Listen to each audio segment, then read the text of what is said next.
Hey guys, welcome back to Project Tallhoe. This week we've got a short list of a variety of things that we're really trying to take on. We've got a little bit of wiring, we've got some C-pillar rebuilding, and then we've got to do a little bit of work to the rockers before we start trying to assemble everything together.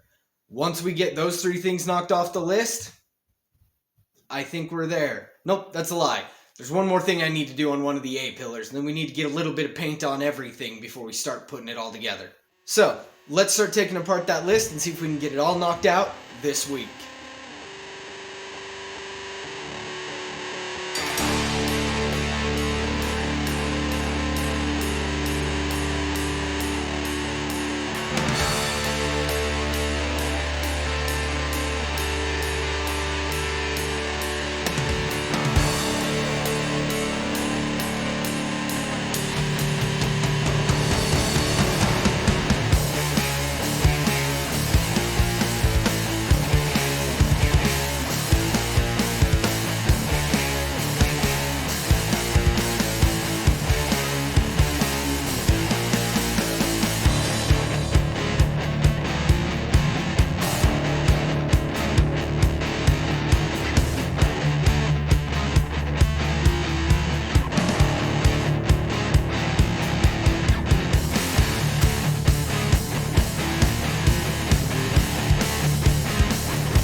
So apparently not a single one of those tacks that I just put in helped.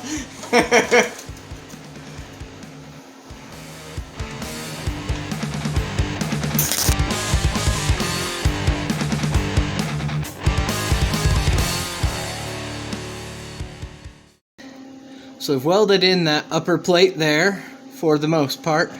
It just comes out to the edge and that's all it does. For now, I'll have to figure out some more on it, but that's the start. And then I welded this washer in and bent it around the turn. I've just got to fill in the middle. So, let's get on to that.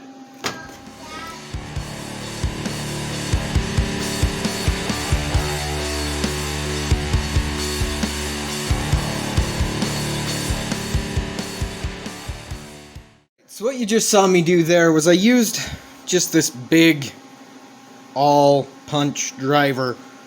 It's made out of steel, but it's so heavy that the welder settings I have to weld the sheet metal aren't anywhere near hot enough to actually penetrate and weld to this steel.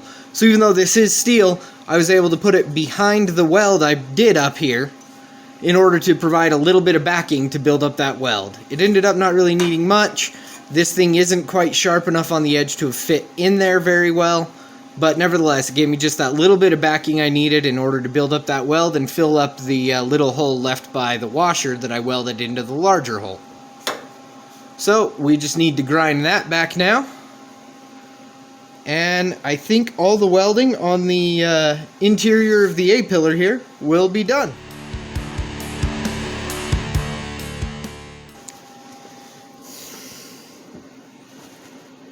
I just slid my hand up under the grinder and just ground a big old chunk of meat out of my knuckle. I hate that. Idiot.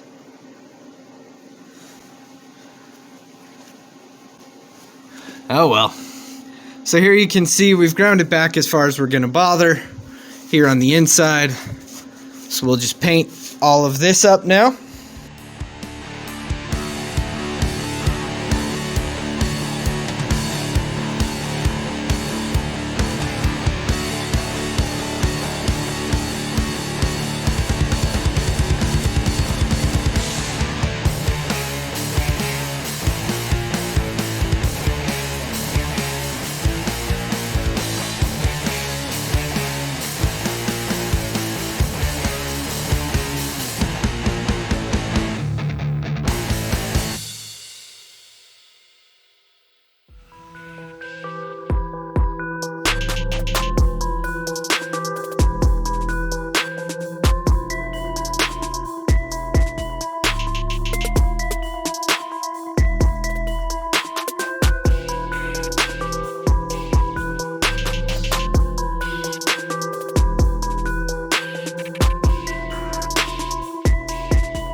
So far, we have the A-pillars as finished as we're going to get them, except for maybe a coat of paint if I can find some paint that's around the same color as the Travelall. We have also built the patch panels that are going to go in at the back of the C-pillars, where everything drops down into the body of the Tahoe as I combine it all. So we're pretty close to finishing the things that were on our list. We've even gone ahead, cleaned out all the rust we thought we could get out of there inside the rockers and primed those with some of the rust conversion primer. As I was doing that, I realized that for the patches I need to make on the driver's side of the Travelall, I think it's just going to be easier if I try and get those taken care of before combining. I know every single time I think I'm getting closer to attaching these two bodies, I come up with another reason not to do it yet. Hopefully this is the last reason to avoid doing that. So I spent the last little while, maybe 20 minutes or so, coming up with this template. This is the shape of my rockers. It overlays the rocker pretty tightly and just kind of snaps into place like you were stacking them. So I need to duplicate this shape on a couple of longer pieces so that I can actually create new rockers, and then I'm going to get those welded in before I go ahead and get these two attached. The reason I'm doing that is that's going to allow me to weld down the inside and the outside of the rocker, making sure I've got them really well attached, and also making sure I can put in plenty of meat so that I can shape everything nicely to hide my seams. Unfortunately, I'm all out of time for the week, so making those rocker patches is going to have to wait until the next episode. We did get the patches built for the C-pillars. We made some good progress on those rockers, getting them all cleaned up and ready for patching and further construction. So we are making some progress. The last few episodes haven't shown as much progress as I would have liked, but at least we are seeing some progress. At this point, my goal overall is to have the body welded to the chassis pan here by the end of this month. I want to have enough brackets or supports or panels in place so that if I feel like driving this thing up the road a little bit, I'm not terrified I'm just going to lose the entire vehicle. So that's our goal for the next few episodes, is to get these two things attached permanently so that I can pull it out of the garage. I can do whatever I need to with it. Hopefully you guys are enjoying this content. If it looks like you want to stick around, see where we're going, please like, share, subscribe. Let us know what's working for you. Let us know what isn't, so we can constantly try to make this channel a little better and keep you guys entertained as we make some progress on our projects. Thanks for watching, you guys. See you next time.